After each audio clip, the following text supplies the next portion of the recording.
Well, YouTube audience all over Indonesia. Pada pembahasan sebelumnya, dalam episode kita yang lalu, saya telah menjelaskan secara detail ketiga jenis kalimat, three kinds of sentences, yaitu kalimat verbal, kalimat verbal, kalimat nominal, dan kalimat pasif. Dan saya berharap saudara-saudara pemirsa benar-benar mengerti dan memahami sungguh-sungguh ketiga jenis kalimat ini. Sehingga dapat menentukan setiap kalimat itu jenisnya apa. Apakah kalimat verbal, atau kalimat nominal, atau kalimat pasif. Karena setiap kalimat tidak mungkin di luar dari ketiga jenis kalimat itu. Pasti salah satu di antara ketiga jenis kalimat ini.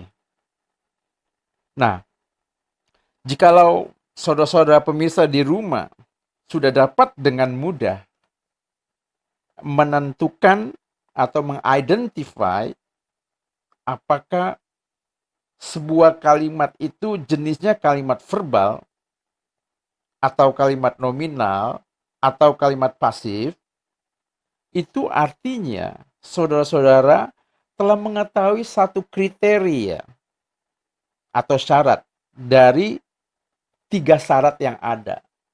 Yaitu syarat untuk bisa menerjemahkan setiap kalimat bahasa Indonesia ke dalam kalimat dalam bahasa Inggris dengan benar. Nah, ketiga syarat tersebut adalah yang pertama, yaitu menentukan jenis kalimatnya. Apakah itu kalimat verbal, atau kalimat nominal, atau kalimat pasif. Itu yang pertama. Now the second criterion,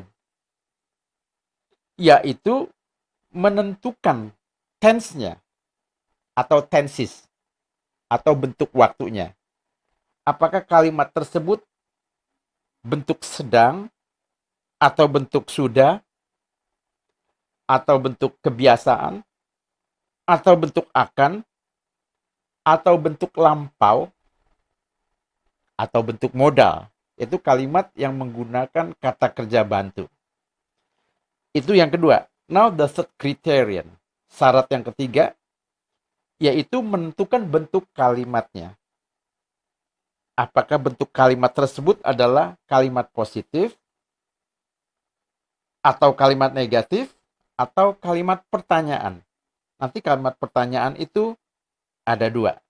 Saya akan bahas ya pada saat berikutnya. Nah, tiga kriteria atau syarat untuk bisa menerjemahkan setiap kalimat dalam bahasa Indonesia ke dalam kalimat dalam bahasa Inggris dengan mudah dan benar strukturnya. Nah, yang kriteria yang pertama, yaitu jenis kalimat, saya sudah bahas pada episode yang lalu. Saya percaya saudara-saudara pemirsa di rumah sudah mengerti dan memahami sungguh-sungguh ketiga jenis kalimat ini. Sekarang we still have two more criterions. Ya, yaitu tensesnya, dan yang kedua bentuk kalimat, positif, negatif, atau kalimat tanya. Kedua kalimat ini, kedua kriteria ini, yaitu tenses dan bentuk kalimat, saya akan bahas pada episode kali ini. Oke, now kita langsung come to the second criterion, yaitu tenses. Tense itu bentuk waktu. Kalimat di dalam bahasa Inggris itu mengenal bentuk waktu. Berbeda dengan kalimat dalam bahasa Indonesia. kalimat dalam bahasa Indonesia tidak mengenal bentuk waktu. Oleh sebab itu, pembentukan kalimat dalam bahasa Indonesia menjadi relatif jauh lebih mudah.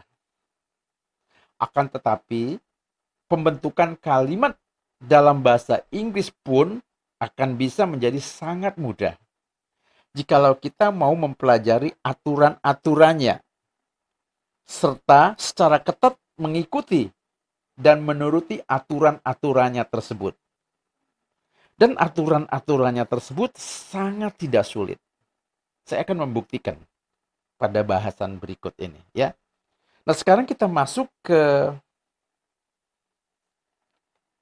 5 tenses utama. There are 5 main tenses in English. Jadi ada 5 tenses utama di dalam bahasa Inggris atau 5 bentuk waktu.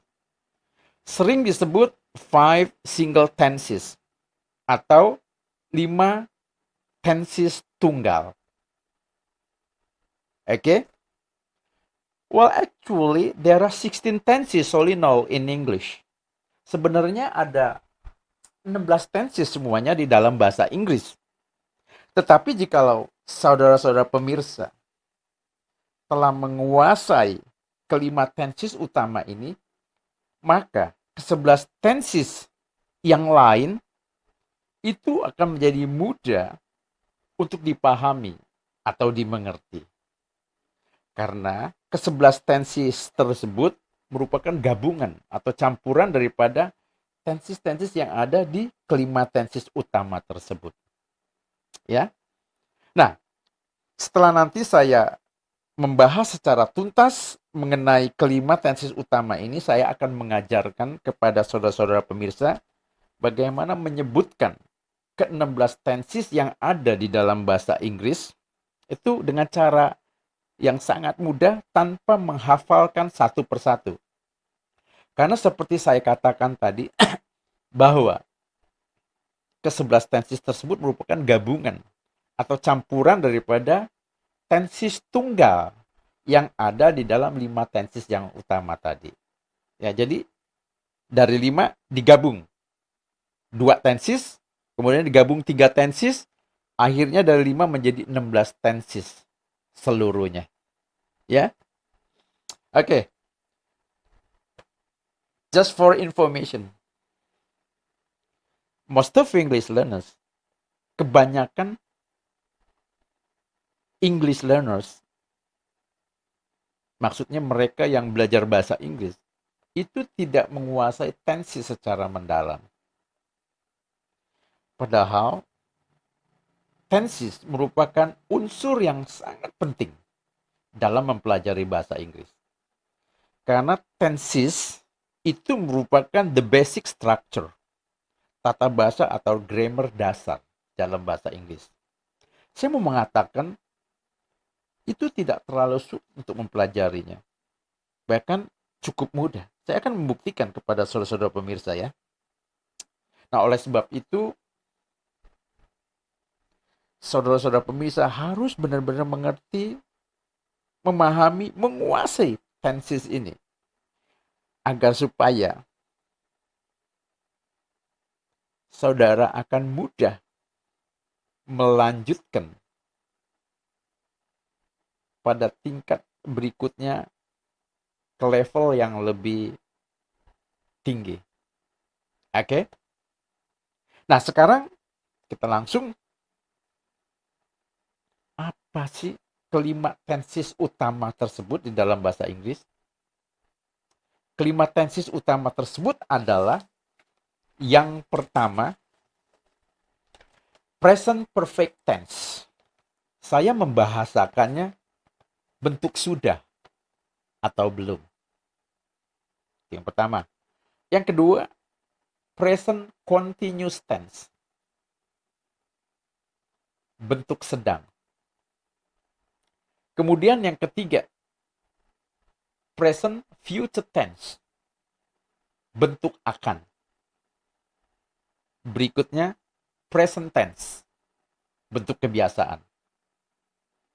Terus, past tense. Bentuk lampau. Dan kemudian saya tambah satu lagi, modal untuk melengkapinya. Sesungguhnya modal ini bukan tenses. Modal adalah kalimat dengan menggunakan kata kerja bantu atau modal auxiliary ya.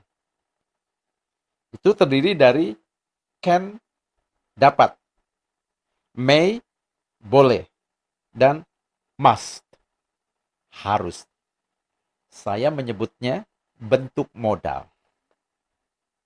Nah, sekarang kita telah memiliki 6 kalimat, yaitu kalimat-kalimat dengan 5 tenses utama atau bentuk waktu, yaitu pertama bentuk sudah, kemudian bentuk sedang, berikutnya bentuk akan, kemudian bentuk kebiasaan, dan bentuk lampau. Serta satu kalimat dengan menggunakan kata kerja bantu, yaitu bentuk modal. Oke? Baik. Sekarang saya ingin mengajarkan bagaimana kita menentukan tenses pada setiap kalimat. Ya. Cara menentukan tenses pada setiap kalimat adalah sebagai berikut. Oke. Jika sebuah kalimat itu terdapat kata sudah atau kata belum, contohnya, saya sudah makan. Berarti ada sudahnya ya. Kemudian, saya belum makan. Nah, ada kata belum. Maka kalimat-kalimat ini, tense-nya adalah present perfect tense. Atau bentuk sudah atau belum. Berikutnya, jika sebuah kalimat terdapat kata sedangnya, contoh, anak-anak sedang bermain. Ada kata sedangnya kan? Maka kalimat ini tensesnya adalah present continuous tense atau bentuk sedang.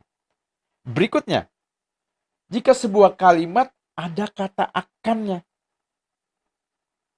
Contoh, kami akan mengunjungi perpustakaan. Ada kata akan. Maka kalimat ini bentuk waktunya adalah present future tense atau bentuk akan. Ya. Berikutnya, present tense. Itu bentuk kebiasaan. Kemudian past tense, bentuk lampau. Kedua tense ini akan saya lewati terlebih dahulu. Saya akan lompat ke bentuk yang terakhir, yaitu bentuk modal. Ada can, may, must. Oke? Nah, jika sebuah kalimat tersebut ada kata dapatnya, atau boleh, atau harus. Contohnya, mereka dapat berenang. Ada kata dapat kan? Kemudian, kalian boleh duduk. Ada kata boleh. Betul kan? Berikutnya, kita harus berbicara bahasa Inggris. Nah, ada kata harus. Maka kalimat-kalimat ini bentuknya adalah bentuk modal. Ya. Nah, kemudian jika sebuah kalimat itu tidak ada kata sudah atau belumnya, dan tidak ada kata sedangnya, kemudian tidak ada kata akannya, juga tidak ada kata dapat atau boleh atau harus. Contohnya, ibu pergi ke mall. Ya, perhatikan kalimat ini. Ibu pergi ke mall. Ini tidak ada kata sudah atau belumnya kan?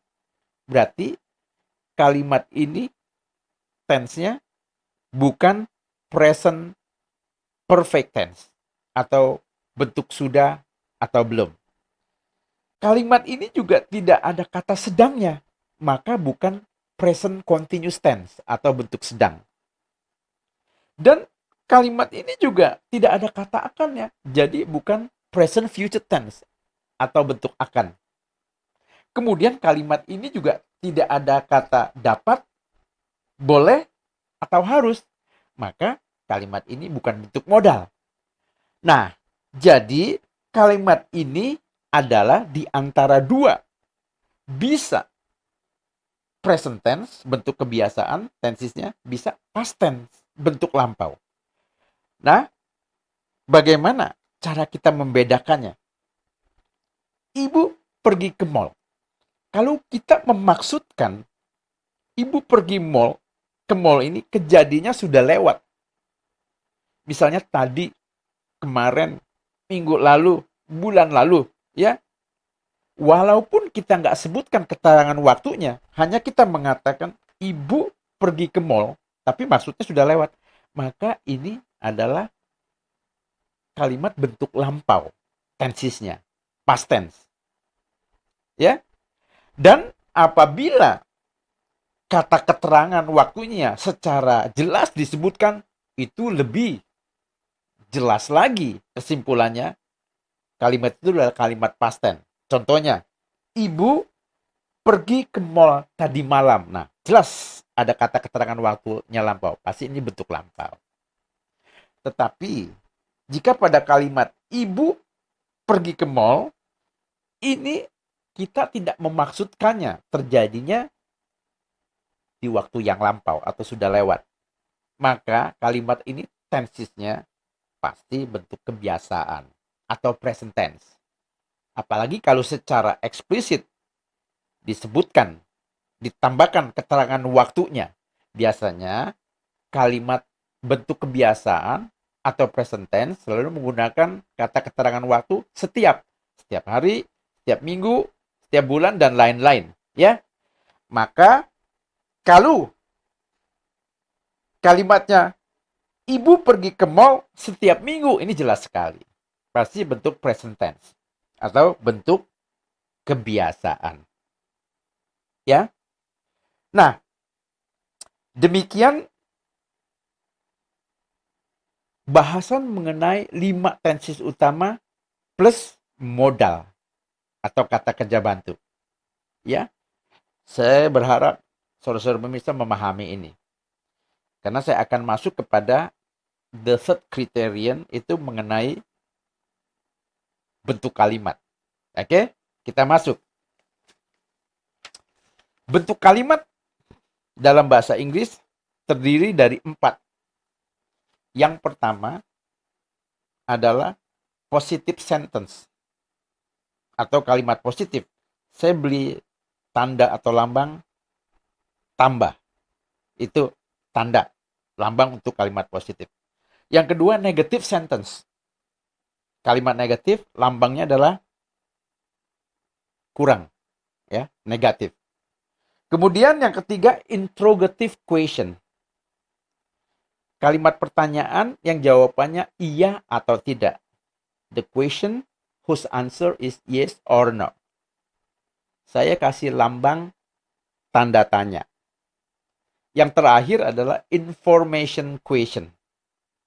Kalimat pertanyaan yang jawabnya lengkap atau memerlukan penjelasan. So, question whose answer is complete or needs explanation. Ya, keempat bentuk kalimat. Contohnya,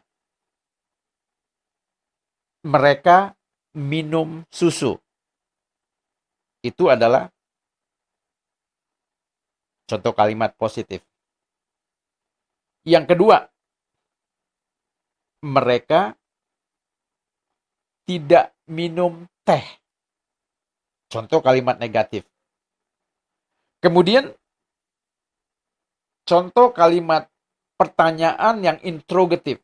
Pertanyaan yang jawabannya iya atau tidak. Yaitu, apakah mereka minum kopi? Ya. Itu.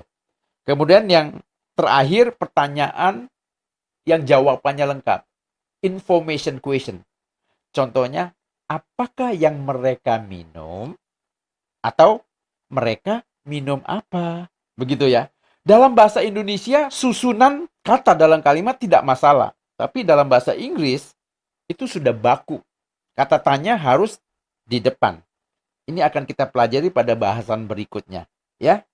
Nah, dalam kalimat bahasa Indonesia, untuk membentuk kalimat negatif, kita hanya menambahkan kata tidak pada kalimat positif. Begitu sederhana. Ya. Jadi cukup mudah bahasa Indonesia. Misalnya, tadi mereka minum kopi misalnya. Negatifnya ya, mereka tidak minum kopi. Tetapi beda dengan bahasa Inggris. Karena kalimat dalam bahasa Inggris memiliki struktur atau kerangka yang ketat. Ya, sudah baku. Contohnya, mereka minum teh misalnya ya. They drink tea. Maka negatifnya menjadi they do not drink tea. Ya. Jadi tidak hanya menambahkan kata not. Kemudian kalimat pertanyaan yang jawabannya iya atau tidak. Apakah mereka minum teh? Ya. Nah, walaupun ada kata apakah, kita tidak menggunakan kata tanya apa, what.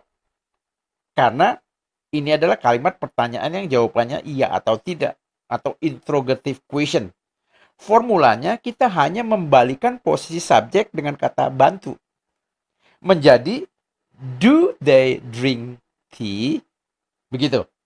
Kemudian yang terakhir, apakah yang mereka minum?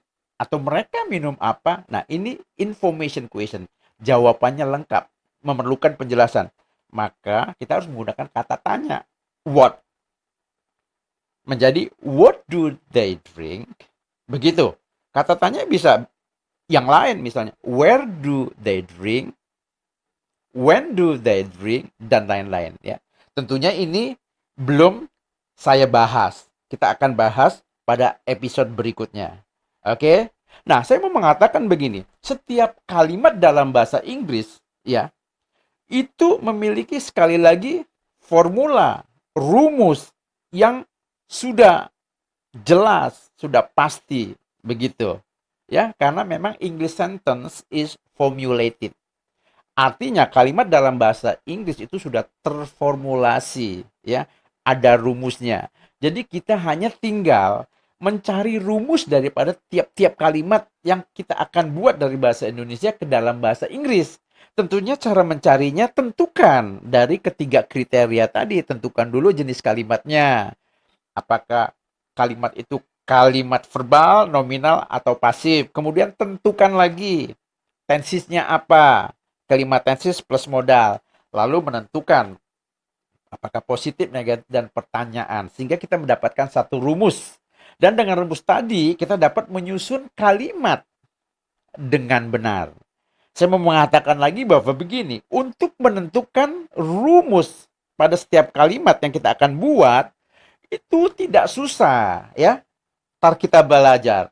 Mudah sekali, hanya memerlukan beberapa detik untuk menentukan rumus pada satu kalimat yang akan kita buat dari bahasa Indonesia ke dalam bahasa Inggris.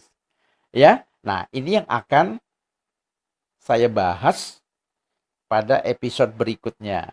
Ya, jadi kita sudah belajar 3 kriteria atau 3 syarat untuk bisa menerjemahkan setiap kalimat dalam bahasa Indonesia ke dalam kalimat dalam bahasa Inggris dengan benar secara tata bahasanya dan mudah, ya. Oleh sebab itu, demikian episode kita, pembahasan kita pada episode kali ini. Pada episode berikutnya, esok saya ingin membahas khusus kalimat verbal dengan 5 tenses utama plus modal dan kalimat positif, negatif, dan pertanyaan. Ya, beserta latihan-latihan menerjemahkan kalimat-kalimat dalam bahasa Indonesia ke dalam kalimat bahasa Inggris. Itu artinya saudara-saudara pemirsa nanti akan dapat dengan mudah ya membuat setiap kalimat verbal dengan kelima tenses utama plus modal beserta bentuknya positif, negatif, interrogative question or information question. Oke, selamat mempelajari dan mendalami apa yang saya sudah sampaikan karena saya akan kembali pada pembahasan ya yang lebih detail lagi mengenai kalimat verbal dan tadi kalimatnya satu modal dan keempat bentuk kalimat. Oke? Selamat belajar dan sampai jumpa di episode yang berikutnya. God bless you.